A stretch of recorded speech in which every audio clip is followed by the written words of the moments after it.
두 번째 시간 하도록 하겠습니다. 바로 166페이지 보시면 됩니다.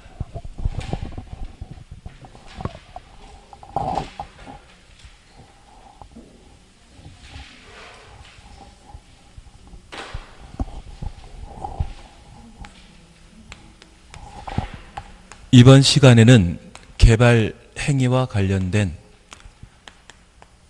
절차에 관한 사항을 함께 보십니다. 첫 번째 시간에는 개념에 관한 사안들을 보셨는데, 도시군 관리 계획으로 결정하는 사업은 도시군 계획 사업입니다. 그 도시군 계획 사업은 도시군 계획설 사업과 도시개발 사업, 정비 사업 세 가지를 도시군 계획 사업이라 표현하는데, 그 도시군 계획 사업으로 그 세 가지 사업을 시행했던 주된 목적은 기환경에 있습니다. 크고 공익사업인 때 도시군 관리 계획으로 결정하여 도시군 계획 사업을 시행하게 되면 국민 개개인이 자기 땅에 건물을 건축하는 때에도 기환경에 관한 사안들을 충분히 고려할 필요가 있습니다. 그 기환경 그리고 도시군 관리 계획에 부합하는지, 면적 요건을 갖췄는지 확인하고 허가를 내줘야만 기환경을 충분히 지킬 수 있을 겁니다. 그래서 개발행위 허가제는 바로 난개발 방지하기 위해 개발행위 허가제를 채택했다라는 것 이해해 주시고, 저 개발행위 허가는 국토계획법이 도시군 단위로 집행하기 때문에 도시군을 책임지고 있는 특별시장, 광역시장, 시장, 군수가 개발행위 허가권자가 되게 됩니다. 앞으로 개발행위 허가 파트와 관련된 관할관청은 특광시군만 나오는 것이지 국토교통부 장관이나 도지사 등장해서는 안 됩니다. 반면 앞서까지는 도시군 관리계획 결정에 관한 사안들을 함께 보셨습니다. 도시군 관리계획과 관련되어서는 입안권자와 결정권자만 나왔습니다. 그냥 농담삼아 한번 드리면, 도시군 계획설 사업의 시행 방식은 유일한 시행 방식이 수용, 사용입니다. 수용, 사용은 시행자가 하는 것이다, 결정권자가 하는 것이다. 시행자가 도시군 계획설 사업을 수용 방식으로 시행하게 됩니다.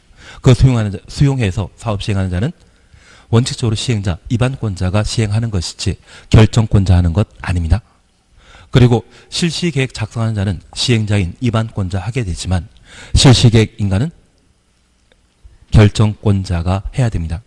그래서 도시군 관리 계획과 관련되어서는 항상 입안권자와 결정권자로 구분하시고, 개발행위 허가는 항상 관할관청이 특광시군이라는 것을 구분하신다면 국토계획법에 등장하는 관할관청은 딱 셋입니다. 입안권자, 결정권자, 개발행위 허가권자인 특광시군, 셋으로 나눠주시는 겁니다. 그리고 두 번째 우리 보셨던 게 개발행위 허가 대상에 관한 내용을 함께 보셨는데, 그 개발행위 허가 대상과 관련되어서는 1, 2월 달까지 6가지 종류만 구분하고 마십니다. 건축물 건축, 공작물 설치, 토지의 형질 변경, 토속 재치, 분할, 적치 6가지 행위가 개발행위 허가 대상이라는 것 기억하시고, 분할과 적치의 경우에는 준공검사 대상 아닙니다. 공사를 직접 수반하지 않는다라는 것을 기억해 뒀습니다.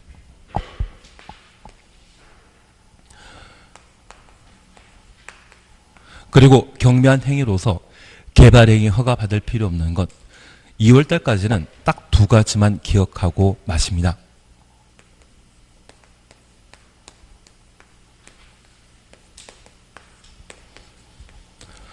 이미 도시군 계획 사업으로 결정된 것이 있다면 그에 따른 건축물 건축, 토지의 형질 변경 모두 허가 받을 필요 없습니다.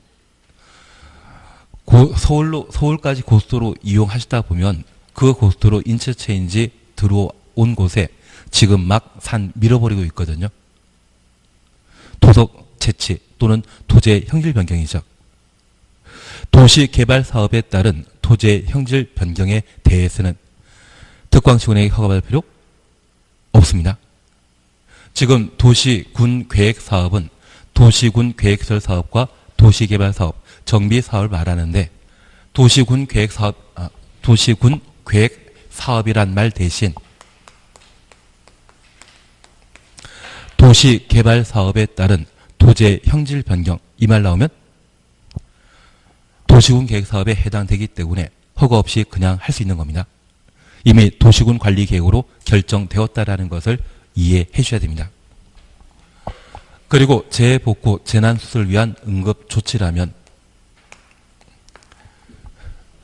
긴급하기 때문에 허가 없이 할 수 있다는 것만 지금 확인해 주십니다.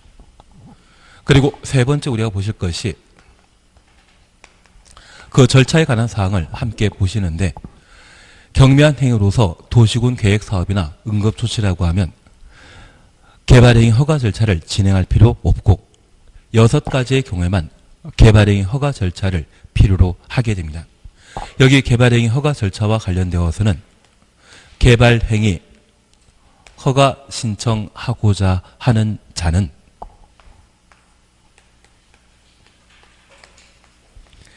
기환경에 관한 계획서를 첨부하여 개발행위 허가 신청하도록 되어 있습니다.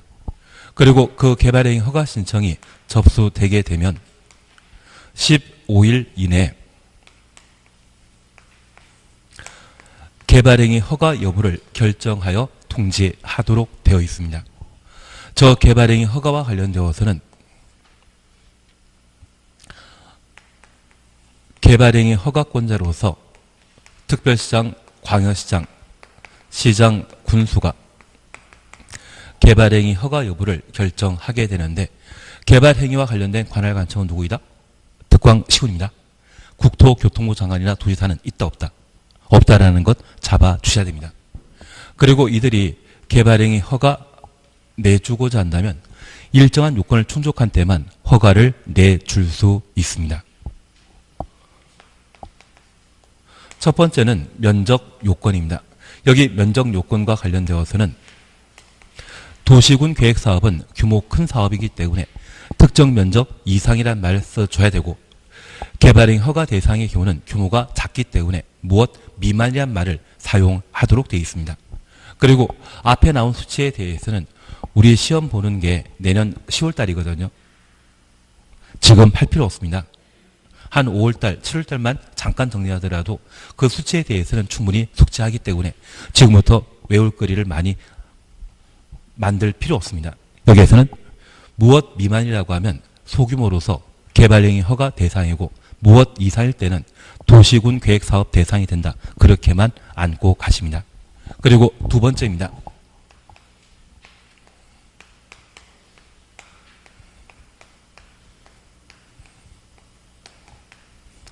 도시군 관리계획에 적합한지를 확인할 필요가 있습니다. 도시군 관리계획으로 용도지역 결정했을 때 주거지역은 주로 주택을, 상업지역은 주로 상가를, 공업지역은 공장 만드는데 주거지역 한가운데 공장 만들겠다고 하면 용도지역 결정에 위배되는 것이거든요. 그런 개발 행위에 대해서는 허가받을 수 없다라는 것 확인해 뒀습니다. 그리고 국토계획법이 추구하는 것은 기환경이 이 법의 목적입니다. 난개발 방지하는 것이 이 법의 목적이라면 기환경과 관련된 요건을 충족했을 때에만 허가받을 수 있다는 것 확인해 놓습니다. 그래서 이 세 가지를 우리가 안고 가시는 게 국토계획법에서는 시험에 출제되는 내용입니다. 저걸 잡아가시는 게 필요합니다. 우선 우리 함께 보실 것이 166페이지입니다.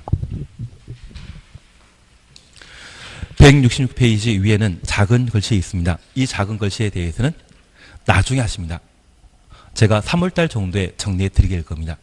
3월달에 정리하고 나면 4월달 모의고사 때 얘가 시험에 나오면 문제 맞출 수 있거든요.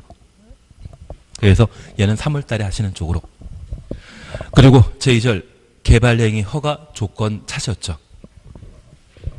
특별시장, 광역시장, 시장, 군수는 개발행위 허가 신청 내용이 다음 각호 기준에 맞는 경우에만 개발행위 허가 또는 변경 허가 하여야 한다. 그리고 큰 1입니다. 그리고 반가로 1번 보시니 용도지역별 특성을 고려하여 대통령령이 정하는 개발행위 규모, 면적에 적합할 것. 그리고 옆에 페이지 박스 찾으셨죠. 동그라미 1번과 관련되어 기역, 도시지역이란 말 보실 수 있고 주거적, 상업적, 자연녹지적, 생산녹지적의 경우는 만 미만, 미만이라는 것만 동그라미 해놓습니다. 167페이지 박스 있지 않습니까? 만 미만, 미만이라는 것만 동그라미 해놓습니다. 그리고 3만 미만, 5천 미만이라는 말 보실 수 있는데 이는 모두 소규모라고 하는 것을 의미한다. 그렇게만 알고 지나가십니다. 지금은 크게 신경 쓰는 거 아닙니다. 그리고 반가로 이번에 예외에 대해서는 지키십니다. 이런 거는 하는 거 아닙니다. 한 장 넘기십니다. 한 장 넘기십니다. 양가로 2번 보시게 되면 도시군 관리 계획 및 성장 관리 방안 내용에 어긋나지 아니할 건 도시군 관리 계획부터 성장 관리 방안까지 가로 해놓습니다. 그리고 3번 도시군 계획 사업 시행에 지장 없을 것. 특별시장, 관시장, 시장 본수는 개발행위 허가 또는 변경 허가하려면 그 개발행위가 도시군 계획 사업에 지장 주는 제에 대해 해당 지역에 시행하는 도시군 계획 사업 시행자 의견 들어야 한다. 도시군 계획 사업 시행자 의견 들어야 한다. 얘를 가로 해놓습니다. 그리고 3, 4 묶어놓습니다. 3, 4 죄송합니다. 2, 3 묶어놓습니다. 2번, 3번 묶어놓습니다. 그리고 4번, 5번 묶어놓습니다. 4번 보시게 되면 주변 환경 동그래 놓습니다. 경관 동그래 놓습니다. 좋아. 그리고 5번 기반설 연동 차셨죠. 기반설 동그래 놓습니다. 그래서 4번과 5번은 기환경입니다. 그러면 다시 우리 함께 봐주실 게 있습니다.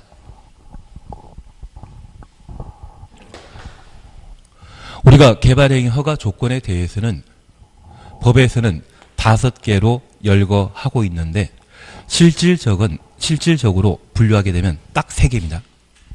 첫 번째는 토지 형질 변경과 관련된 면적 요건을 충족하는지, 그리고 두 번째는 도시군 관리 계획 및 성장 관리 방안에 어긋나지 아니하는지, 부합하는지. 여기 성장 관리 방안은 올해 성장 관리 방안 수립 대상 지역이 개정되었는데 그 개정사항을 올해 시험에 출제한 바 있습니다. 그래서 저 같은 경우에도 이 성장 관리 방안은 최근 개정사항이라 해서 시험에 나온다고 이야기 드렸었는데 이 성장 관리 방안을 올해 개정사항을 올해 시험에 냈다고 하면 내년 시험거리는 아닙니다. 만약 다시 시험에 내게 된다고 하면 성장 관리 방안과 관련되어 전통적으로 시험에 나오는 것 2개 정도만 우리가 나중에 정리하시면 되는데 올해 출제했기 때문에 30회 시험 때는 성장관리 방안은 시험거리가 못 됩니다.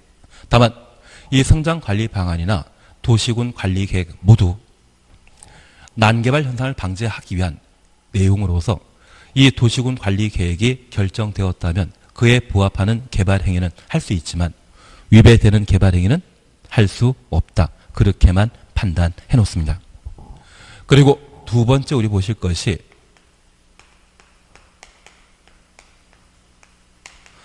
도시군 관리 계획으로 결정하는 공익 사업을 뭐라 한다?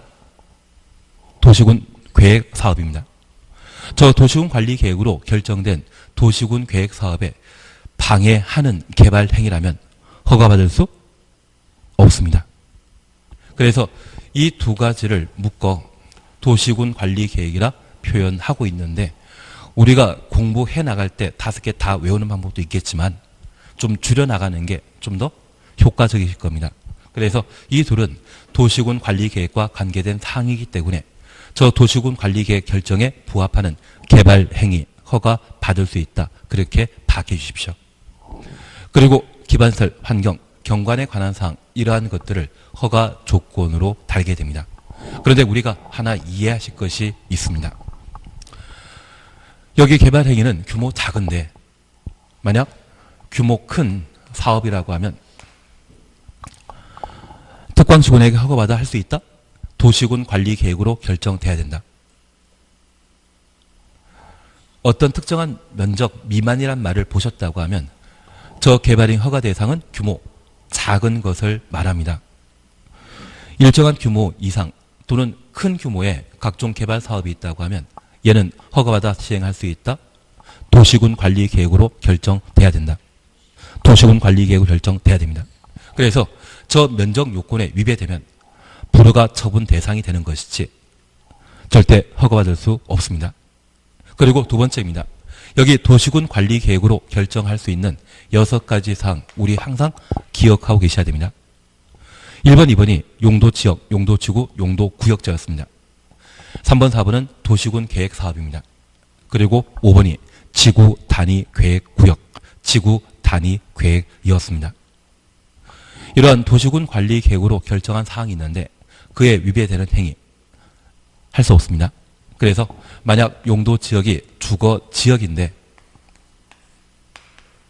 나이트클럽이라 불리는 위락시설을 만들 수 있다 없다? 없습니다. 그래서 이 주거 지역에는 주거 지역에 적합한 건축물만 건축할 수 있는 것이지 엉뚱한 건축물을 만들겠다고 하면 항상 불허가 처분 대상이 되는 것이지 절대 허가 내주는 것 아닙니다.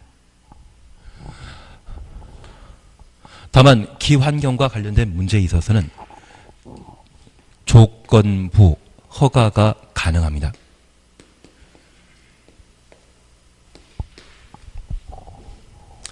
사실 왕복 2차선 도로에 인접한 대지에 백화점을 하나 만들겠다고 하면 이 백화점 이용하는 사람들이 워낙 많다 보니 교통체증 현상이 발생할 수 있거든요. 그러면 이 개발행위 허가받는 자에게 도로 넓혀 달라 요구할 수 있습니다. 사실 우리 세종시의 경우에는 대청댐에서 상수원을 공급하게 되는데 대지에 아주 규모 큰 건물 만들게 되면 해당 지역에 제공되었던 기반 시설은 부족해질 수 있거든요. 그래서 전기나 수도, 교통시설이 부족해질 수 있습니다. 그 부족한 상황이라고 하면 이를 확충만 한다고 하면 크게 문제되질 않거든요. 그래서 그러한 특별한 요건을 갖추게 된다고 하면 그때는 조건부허가 가능한데 이번에 제주도에서는 녹지병원이라 해서 외국인 전용 영리병원을 새로 만들게 되었다고 합니다. 그리고 그 인허가 내주신 분은 누구이겠습니까? 제주도에서는 도지사만 각종 인허가권자이시거든요. 그리고 그때 병원 설립 허가 내주면서 우리나라 국민들, 내국인에 대해서는 치료 행위를 제한하는 것으로 조건 붙였다고 합니다. 만약 그런 영리병원이 우리나라에 도입되고 일상화되게 된다고 하면 아마 많이 힘들 것 같은데요. 한 30년, 40년 전에 건강보험제가 국민 전반에 널리 적용되지 않고 공무원이나 학교 선생님들 일부에게만 적용되었던 적이 있습니다. 그때 병원 안테나는 분도 계시죠. 그래서 한 85년도, 86년도 정도라고 하면 예, 안테나 분도 계십니다. 그래서 그 당시에는 진짜 병원비가 만만치 않았는데 안재욱이라는 분 들어본 적 있으십니까? 그분이 미국에서 뭐 병이 있어가지고 잠깐 예 그랬는데 그때 치료비가 한 5억 정도 나왔다고 합니다. 근데 국내에서 치료받게 된다고 하면 한 500만 원 정도면 해결되고 그리고 건강보험에 가입했다고 하면 80만 원이면 치료할 수 있는 그런 병이었다고 합니다. 그래서 그 영리병원제를 활성화시키게 된다고 하면 미국 쫓아간다는 것과 마찬가지입니다. 그래서 지금 역대 대통령들은 영리병원 인허가에 대해서는 항상 반대 입장 표명했었는데 제주도지사께서 웬걸 큰일 한번 하신 것 같습니다. 제 생각에는 다음 선거 때 등장하실 분 아니죠. 그래서 민선 3기면 3기 연속 임기 치르게 된다고 하면 4번 연임 못하도록 돼 있거든요. 그래서 아마 큰일을 한번 하신 것 같습니다. 대신 그게 활성화되게 된다고 하면 우리 국민 건강에 좀 영향이 있거든요. 그러면 그런 병원과 관련되어 어떤 부대 조건 걸면서 허가 내주는 게 가능한데 그 조건 보관은 어디에만 기환경. 그래서 도로가 부족하다고 하면 도로 확장하는 것을 조건으로, 전기 수도가 부족하다고 하면 그 전기 수도 공급을 조건으로 허가 내줄 수 있다는 이야기입니다. 다만 면적 요건과 관련되어 위배되면 조건부가 된다 안 된다? 안 된다라는 거 기억하시고, 도시군 관리 계획에 부적합하면, 현재 용도 지역이 주거 지역인데 위락시설이라고 하는 건축물을 건축할 수 있다 없다? 없습니다. 그때도 조건부가 불가능합니다. 조건부 허가 붙일 수 있는 것은 오직 뭐만? 기환경에 관한 문제 발생했을 때 조건 붙일 수 있다는 것 기억해 놓습니다. 그런데 그 영리병원에서는 그 조건 붙은 게 잘못된 부당한 행정처분이라 해서 행정심판 제기한다고 하지 않습니까? 그러면 이 조건을 붙이게 되었을 때 조건부 허가 대상자는 공과 민간으로 구분할 수 있습니다. 우리가 공법과 관련되어 무엇 하는 자를 항상 시행자라 표현하는데, 저 시행자는 행정청과 비행정청으로 각각 구분할 수 있습니다. 행정청은 누구이다? 장관을 국가라 표현하고 시도의사, 시군구청장을 지방자치단체라 표현하게 됩니다. 이 둘을 모두 뭐란다? 행정청입니다. 그리고 비행정청은 국토교통부에 만든 주택공사나 철도공사 등이 있다면 그들을 정부투자기관이라 표현하는데, 저 정부투자기관은 중앙에서 만든 회사라 할 수 있죠. 그래서 중앙공사라고도 할 수 있을 겁니다. 그리고 우리 세종시에는 세종시 도시개발공사 있지 않습니까? 각 지방자치단체마다 만든 회사가 있다면 걔를 지방공사라 표현하게 됩니다. 그리고 이들을 제외한 나머지를 민간이라 표현하게 되는데, 우리가 방금 확인하셨던 국가, 지방자치단체, 정부투자기관, 지방공사라고 하면 공익사업을 시행하는 자가 되게 됩니다. 반면 민간은 사익사업을 추구하는 자입니다. 저 공익사업하는 자를 뭐란다? 공공. 사익사업 추구하는 자를 뭐란다? 민간이라 표현합니다.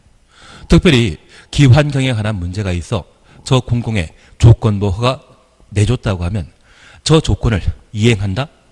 이행 안 한다? 공공은 이행하는 자입니다. 가끔 국가와 지방자치단체, 정부투자기관, 지방공사 믿을 수 없다, 그런 얘기 할 수 있지만 그래도 공공은 믿을 수 있는 자로 생각해 주셔야 됩니다.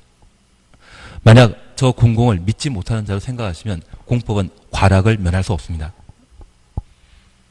마음에 들지 않더라도 공공은 항상 신뢰할 수 있는 자라 생각해 주시고, 민간은 자기 영리 추구와 관련되어 할 수도 있고 안 할 수도 있다, 그런 생각 해 주셔야 됩니다. 그래서 저 조건부가 허가받은 공공의 경우는 당연히 그 조건을 이행한다 생각해 주시고, 반면 민간의 경우에는 믿을 수 없기 때문에 저 민간의 경우에만 이행, 보증금이라고 하는 돈을 예치하게 합니다. 앞으로 우리가 함께 계속 보아 나가시면서 저 공공은 공익사업하는 자이기 때문에 여러 가지 정책적 배려 대상이 되고, 민간의 경우는 신뢰할 수 없는 자입니다. 토지 소유자의 동의나 돈 내게 하는 자가 있다면 그들은 모두 민간이 되게 됩니다. 사실 우리가 공법과 관련된 내용을 정리하게 되면 공법 6개 법률에 법률, 시행령, 시행기식 다 따지게 되면 한 4,600개 조문이 있습니다. 이걸 다 외워서 내가 다 문제 푸는 방법이 있겠지만, 분명 할 수는 있겠지만, 이거 하기보다는 주요 개념 잡아놓고 정리해 나가시는 게 좀 더 합리적이시고, 당연히 내가 잘 모르는 지문도 있습니다. 그 잘 모르는 지문, 주어가 공공이라 되어 있을 때 규제, 부담과 관련된 서술이 구성되게 되면 그 지문은 무조건 틀린 것이고, 저 민간이 주어인데 불구하고 뒤에 수용할 수 있다, 돈 낼 필요 없다, 동의받을 필요 없다, 그런 이야기 나오면 그거 틀린 게 됩니다. 사실 4,600개 모든 조문을 우리가 충분히 숙지하고 공부하는 거 가능합니다. 대신 민법 조문이 한 1,000개이거든요. 민법의 4배 정도의 시간만 두게 되면 충분히 할 수 있지만 이게 다 시험에 나오는 것도 아닙니다. 결국 시험에 자주 출제되는 것 위주로 정리해 나가는데 간혹 내가 모르는 지문이 등장하게 되었을 때 그 지문 모른다고 하면 그 지문의 주어부터 봐주십시오. 주어가 공공으로 서술되었는데 뭔가 부담되는 제도, 돈 내야 된다, 동의받아야 된다 이런 이야기 나온다고 하면 무조건 틀린 지문을 생각해 주시고 민간의 경우에는 그런 부담 주는 제도가 서술되었을 때는 그건 맞는 지문이겠죠. 그래서 그렇게 판단해 나가시는 게 공포에서는 점수가 나올 수 있는 방법이 되게 됩니다. 특별히 민간의 경우에만 돈 내는 겁니다. 공무원 이행 보증금의 예치 대상이 못 된다라는 걸 다시 한번 확인해 놓습니다. 그리고 두 번째 우리 봐주실 게 있습니다. 여기 도시군 관리 계획에 적합해야 된다. 그거 보시면서 특별히 도시군 계획 사업에 지장 없을 것. 그리고 이 도시군 계획 사업과 관련되어서는 시행자의 의견 들어야 한다. 가로 해놓으셨죠? 저 하라고 부탁드렸는데. 그러면 잠깐 우리가 하나 이해하실 것이 있습니다. 우리 공법에서는 둘 이상이 뭔가 결정하는 데 있어서 가장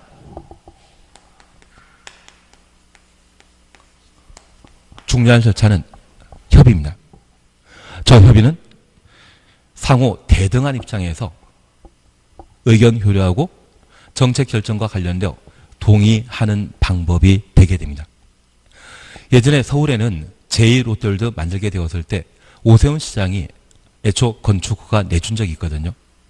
그런데 제1롯데월드 부지가 성남 비행장의 항공구역에 해당되기 때문에 공군 측이 관할 관청이라 하고 자기의 동의 절차, 협의 절차 거치지 않고 제1롯데월드 건축에 허가 나가는 것은 부당하다 해서 관계 행정기관을 주장한 적이 있습니다. 협의 과정에서 공군 측에서는 반대한 적이 있거든요. 그래서 건축 허가가 무산된 적이 있습니다. 나중에 MB가 대통령 되었을 때 성남 비행장 할주를 4천억 들여서 4도 정도 변경시켰거든요. 할주로 위치가 하도 바뀌고 나니까 제1롯데월드 부지는 항공구역에서 벗어날 수 있었습니다. 공군이 관계 행정기관에서 배제되고 건축 허가 받음으로써 지금 제1롯데월드가 만들어져 있는 상태이거든요. 그러면 각종 대등한 행정적 상황에 자신의 의견을 교류하는 방법은 무엇이다? 협의입니다. 그리고 승인이란 절차와 의견 청취란 절차가 있습니다. 여기 승인은 하급관청이 중요한 행정처분, 행정행위할 때 상급관청의 승인 받는 것이죠. 오늘도 우리 함께 보셨던 게 도시군 기본계획이 국가계획에 부합하는지 확인코자 수립하면 뭐 받아야 된다? 승인 받도록 되어 있습니다. 그래서 도에 속해 있는 시장 군수가 도시군 기본계획 수립하게 되면 상급관청인 도지사의 승인 받도록 되어 있습니다. 반면 의견 청취는 상급관청이 하급관청의 의견 수렴하는 것을 의견 청취를 하는데 군대 갔다 오신 분들은 부대 개선 사항과 관련된 소원 소리를 한 번씩 내보신 적 있을 겁니다. 요즘은 무기명으로 한다는데 저 군대 갔을 때만 하더라도 계급과 군번과 제 이름 다 적어야만 소원 소리를 제대로 할 수 있습니다. 제 이름 석자 적는 순간 저는 항상 좋다, 부대장님 훌륭하다 그 이야기밖에 안 나오던데요. 그러면 행정청이 국민과의 관계를 보게 되었을 때 대등 관계를 본다. 행정청은 하급관청, 하급자로 본다. 아래로 보는 겁니다. 그래서 이 의견 청취는 상급자가 하급자, 하급자의 의견 수렴하는 것을 의견 청취라 표현하게 됩니다. 승인은 하급관청이 상급관청에 동의받는 것을 말하고요. 협의는 대등관청 상환에 의견 교류하는 방법입니다. 그래서 우리의 공법은 항상 합의에 처리하는 것이 원칙인데 그 계급 차이가 뚜렷하다고 하면 승인, 의견 청취에 따라 일정한 행정 처분을 결정하게 됩니다. 그러면 이 의견 청취와 관련되어 우리는 주민 의견 청취 많이 보셨죠? 주민 의견 청취 아예 안 하는 것은 총 3번 나옵니다. 대신 국토계획법에서는 딱 두 번이나 말씀드렸고 이미 단계별 집행계획 수립에 대해서는 함께 보셨습니다. 이제 조금 있다 함께 공부하실 것이 기반설 설치 계획이 되게 될 겁니다. 그리고 두 번째 우리 보셨던 게 주민 의견 청취 방법에 있어서 공청회와 공고, 열람에 관한 절차를 함께 본 적이 있습니다. 저 공고, 열람을 줄여 공람 절차라 표현하게 되는데 공청회는 사전 공고해야 되기 때문에 14일 전에 공청회 개최 사실을 공고하도록 되어 있고 공고, 열람과 관련된 열람 기간은 원칙적으로 며칠이다? 14일입니다. 딱 세 가지 경우에만 30일이라는 걸 기억해 뒀습니다. 그리고 행정청 상호간에는 하급 행정청에게 의견 들어야 한다. 다만 우리가 기억하시는 게 있습니다. 행정청 중에 가장 높은 자는 중앙행정기관장이죠. 저 중앙은 누구이다? 장관급을 말합니다. 그리고 지방자치단체가 있는데 이 지방자치단체는 광역지방자치단체와 기초지방자치단체로 나누고 광역지방자치단체장을 시도의사라고 표현하고 기초지방자치단체장은 시군구청장입니다. 다만 우리 국토계획법에 구청장이 등장하지 않는 이유는 딱 하나입니다. 국토계획법은 집행에 관한 법률로서 도시, 군을 단위로 집행하게 됩니다. 그러면 서울에 강남구나 종로구라는 곳이 있거든요. 그리고 대전에도 서구 있습니다. 저 서구는 도시이다 아니다. 대전에서는 대전시가 도시이고 대전의 서구는 도시 자체가 아닙니다. 그래서 우리 국토계획법은 도시, 군 단위로 집행하는 법률로서 도시를 대표하는 자, 구청장이 아니라 대전시장이기 때문에 대전시 전체에 걸쳐 도시군 계획을 수립하도록 되어 있습니다. 대신 다른 법, 도시개발법이나 정비법, 건축법, 주택법에서는 시군 구청장이 등장합니다. 국토계획법은 집행에 관한 법률로서 집행 단위가 무엇이다? 도시, 군이기 때문에 구청장은 도시를 대표하는 자 아니죠. 그래서 특별시, 광역시, 시군, 충청남도 도지사는 도시를 대표하는 자 아닙니다. 그래서 도지사와 구청장이 그런 이유로 빠지게 됩니다. 구청장 항상 등장하지 않지만 광역도시계획과 관련된 사항, 그런 상황이라면 누가? 도지사가 등장할 수밖에 없는 겁니다. 조금 이해되시겠습니까? 그러면 이제 우리가 잠깐 이해하실 것이 있습니다. 저 의견 청취가 하급 행정청의 의견 듣는 것이라면 장관은 시, 도, 지사 패싱하고 시군 구청장에게 직접 의견 청취한다? 없습니다. 바로 밑에 있는 자의 의견 듣는 것이고 시의사는 시군 구청장의 의견 듣는 것이지 누구 건너뛰고 의견 청취하는 거 아닙니다. 그리고 승인과 관련되어 시군 구청장은 장관에게 바로 승인받는다? 패싱하는 것 아닙니다. 그래서 우리가 의견 청취나 각종 승인 받는 자가 특정 행정청이라고 하면 그 중간 단계에 건너뛰는 것이 있다면 그 지문은 무조건 틀린 것으로 잡아내셔야 됩니다. 올해도 시험에 나왔거든요. 올해도 장관이 조정 대상 지역 지정할 때 시군 구청장의 의견 들어야 된다? 장관이 뭔가 결정한 자라고 하면 누구의 의견 들어야 되겠습니까? 시도지사 누구 건너뛰고 시군 구청장의 의견 듣는다. 그런 취지의 주문하면 그게 틀린 것으로 잡아내십니다. 행정청에 있어서는 기본 상하 한계가 뚜렷하다라는 것을 기억해 주시는 게 필요하고 하급 관청의 의견 듣는 방법은 무엇이다? 의견 청취라는 것 기억해 주시는 겁니다. 취지 이해하시겠습니까? 그래서 대등 감정 탕후관에는 협의, 하급 관청이 행정처분하는 때는 승인받는 것이고 상급 관청이 행정처분하는 때는 의견 청취 절차를 거치도록 되어 있습니다. 그런데 이러한 의견 청취는 주민 의견 청취와 하급 행정청의 의견 듣는 것이 일반적인데 아닌 게 딱 세 개입니다. 그게 개발행위 허가제와 관련되어 등장합니다. 그걸 이번 시간에 잠깐 정리해 주시고 우리 시험에 출제되는 것이 있다고 하면 두 개가 시험에 잘 나오거든요. 그중에 첫 번째 우리 함께 보신 게 도시군 관리 계획으로 도시군 계획설 사업과 도시개발 사업, 정비 사업을 결정하게 되면 모두 뭘 한다? 도시군 계획 사업이 되게 됩니다. 도시군 계획설 사업하는 장소를 도시군 계획설 부지라고 도시개발 사업하는 곳을 개발구역이라 하며 정비 사업하는 곳을 정비구역이라 하거든요. 그러면 이러한 각각의 토지에 있어서는 토지 소유자에게 정당한 보상하도록 되어 있는데 저 보상하기 전에 개인 사유지에 일정한 건물 만들 수 있지 않겠습니까? 우리 매수 청구 기억나십니까? 10년 그리고 지목대 토지 소유자가 매수 청구하게 되면 그 매수 청구에 대해 6개월 내 매수 여부 결정 통지하고 2년 내 매수하여야 한다. 매수 안 해주면 계속 건축물 건축 못한다?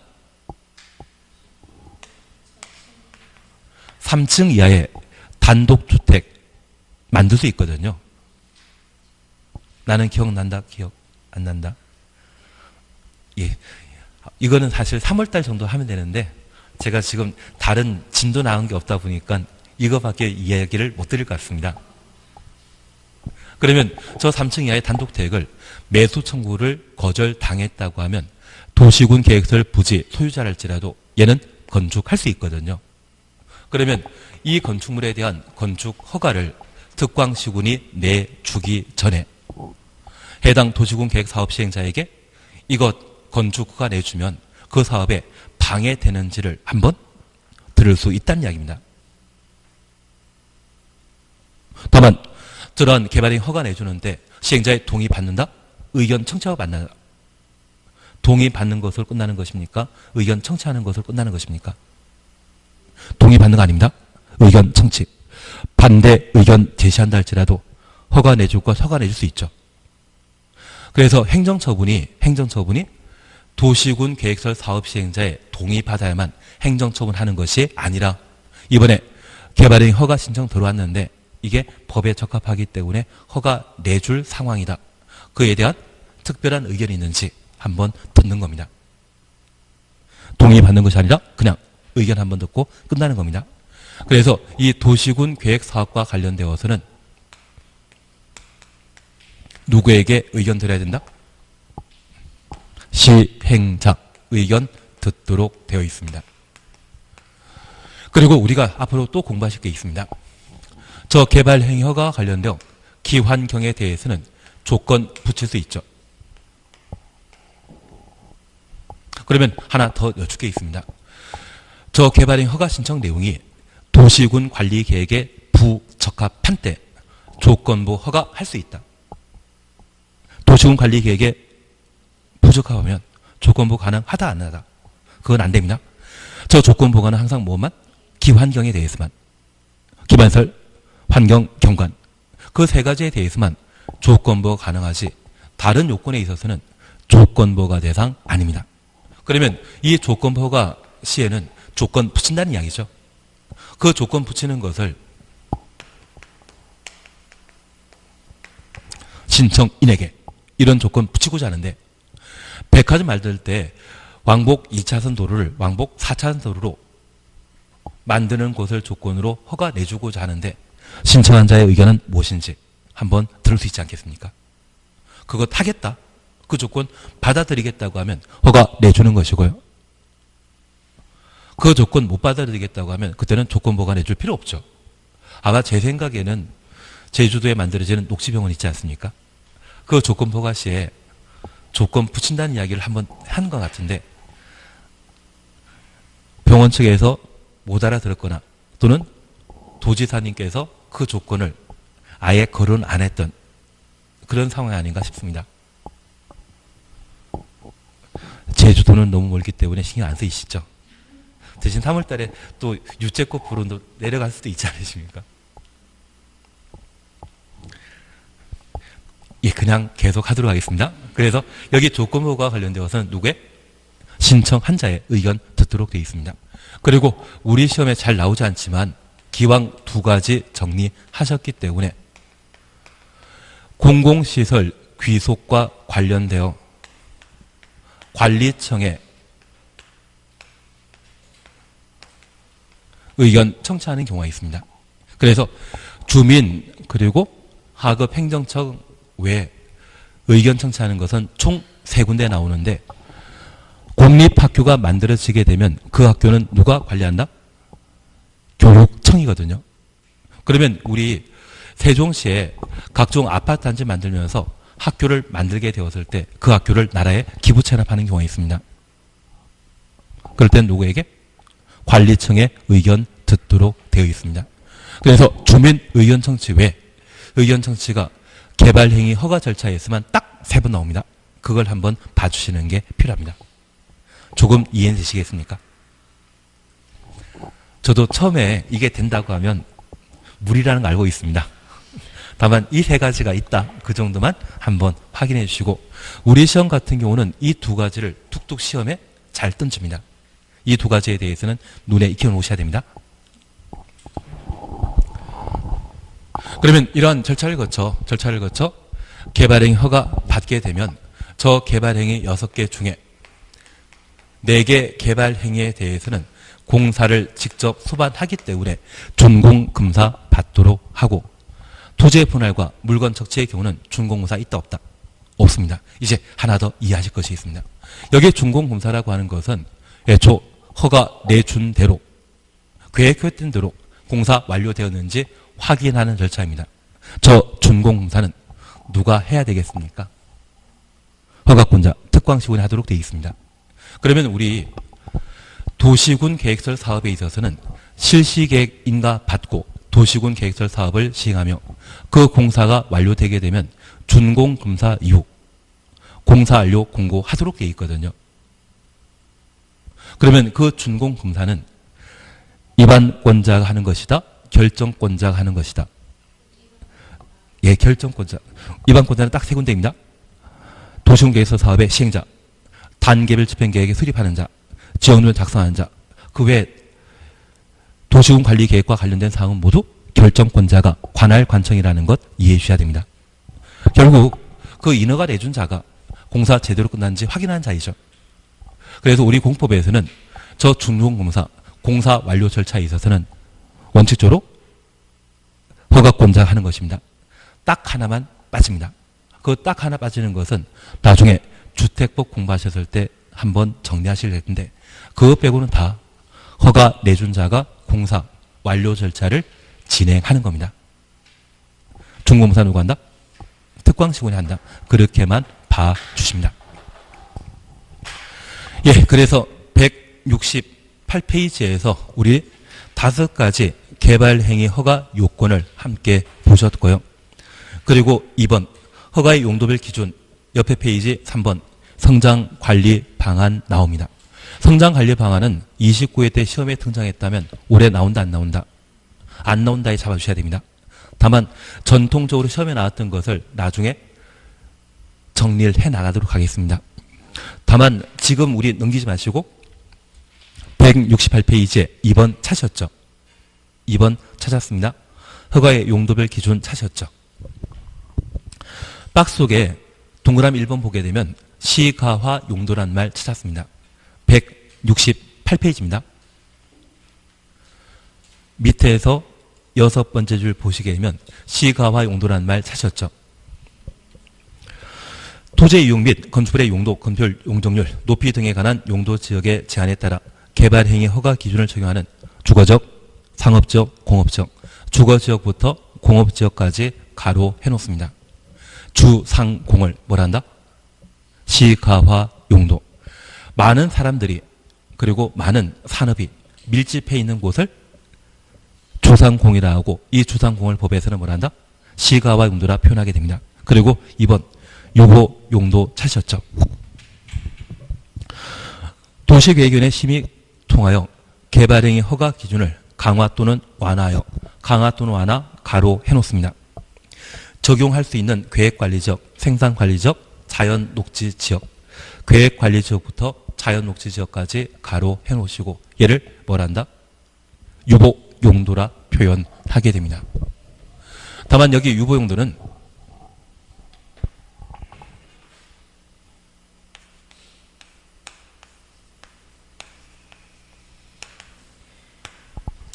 정확한 개념에 대해서는 다음번에 한번 보실 텐데 저 유보용도와 관련되어 우리가 기억하실 것은 자개생이란 말을 기억해 놓습니다. 자연녹지지역, 계획관리지역, 그리고 생산녹지지역이겠습니까? 생산관리지역이겠습니까? 녹지지역은 보존녹지지역과 생산녹지지역, 자연녹지지역으로 나뉘는데 계획관리지역 뒤에 있기 때문에 얘는 생산관리지역입니다.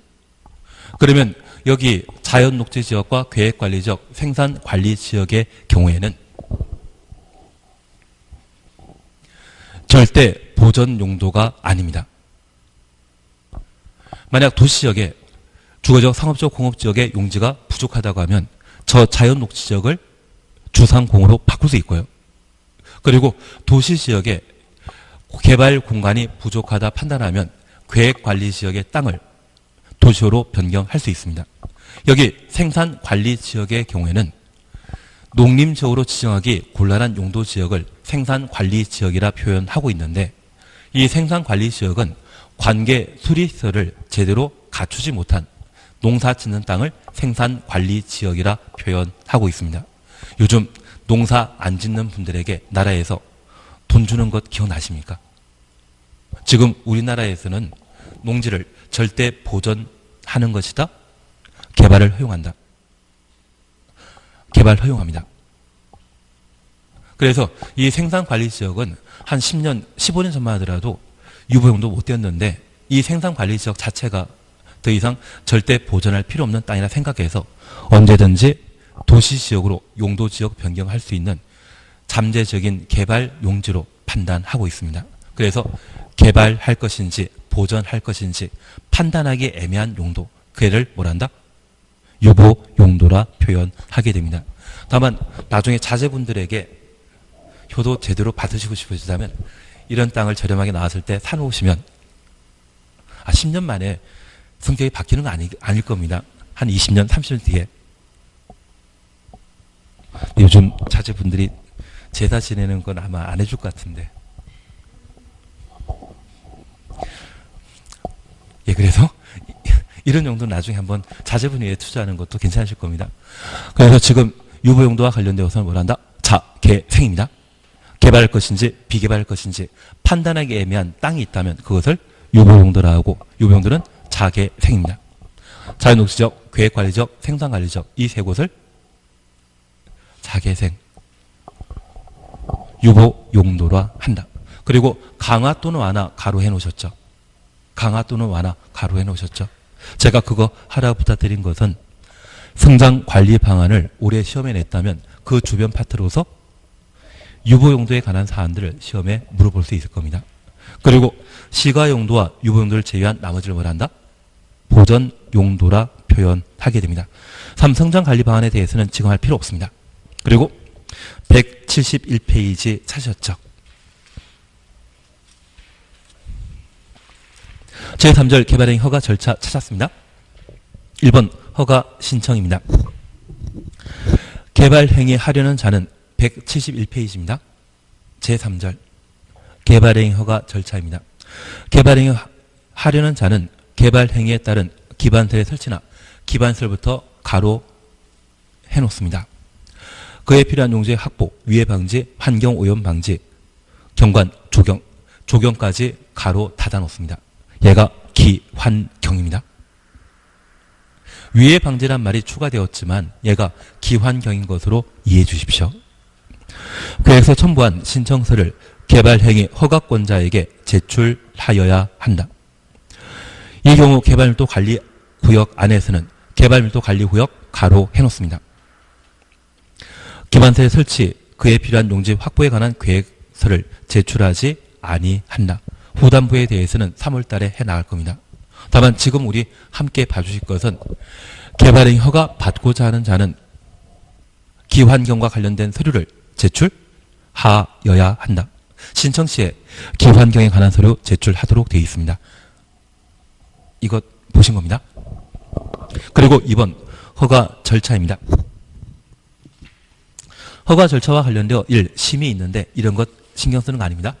그리고 한 장 넘기시면 172페이지 보시게 되면 2페이지에 걸쳐 도시계획위원회 심의 필요한 것과 심의 생략하는 것을 열거하고 있는데 얘가 꼭 시험에 나온다고 하면 우리 충분히 공부하고 정리할 수 있는데 그럴 실력 다 되지 않으십니까?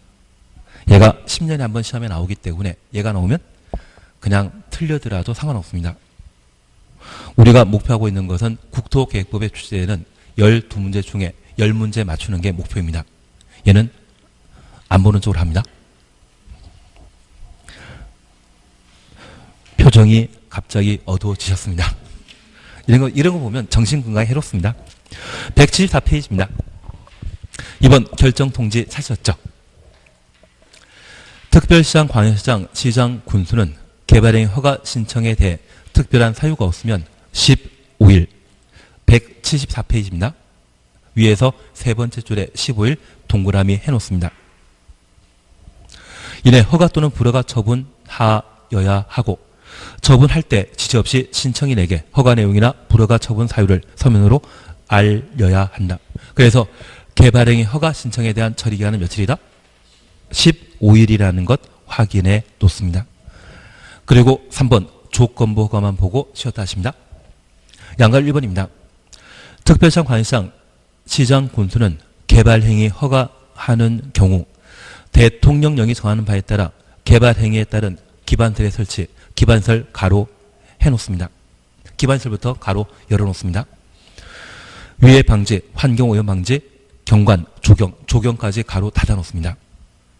조치할 것을 조건으로 개발행위 허가할 수 있으며 조건 붙이려는 때 미리 개발행위 허가 신청한 자의 의견 들어야 된다. 신청한 자의 의견 들어야 된다. 가로 해놓습니다. 동의 얻는 것이 아니라 개발행위 허가 신청한 자의 의견 청취면 충분합니다. 그래서 우리 개발행위 허가 요건과 관련되어서는 면적 요건과 도시군 관리 계획에 부합할 것, 그리고 기환경 세 가지가 개발행위 허가 조건이었는데 기환경에 대해서는 뭐 붙일 수 있다? 조건부 허가 붙일 수 있다는 것 다시 한번 확인해 놓습니다. 그리고 조건부 허가 시에는 신청한 자의 의견 들을 것 되신 겁니다. 그리고 이행보증금이란 말 있습니다. 저 이행보증금은 민간만 내는 것이죠. 공무원 낸다 안 낸다? 안 됩니다. 그래서 1. 예치 대상만 잠깐 보십니다.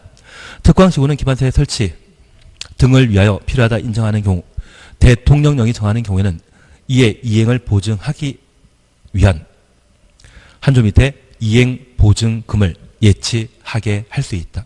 이행보증금 동그래 놓습니다. 단서 찾으셨죠? 다만 다음 각호 하나에 해당되는 경우에는 이행보증금을 예치하게 할 수 없다. 이행보증금 예치를 면제 생략한다. 그런 의미로 이해해 주십니다. 그리고 박스에 국가, 지방자치단체입니다. 그리고 2번 공공기관입니다. 그리고 3번 지방자치단체 조례로 정하는 공공단체. 조례로 정하는 공공단체는 지방공사라 이해해 주십시오. 공공은 이행보증금의 예치 의무가 면제 생략된다. 민간만 내는 겁니다. 그리고 나머지에 대해서는 필요 없습니다. 나머지에 대해서는 필요 없습니다. 쉬었다 하십니다.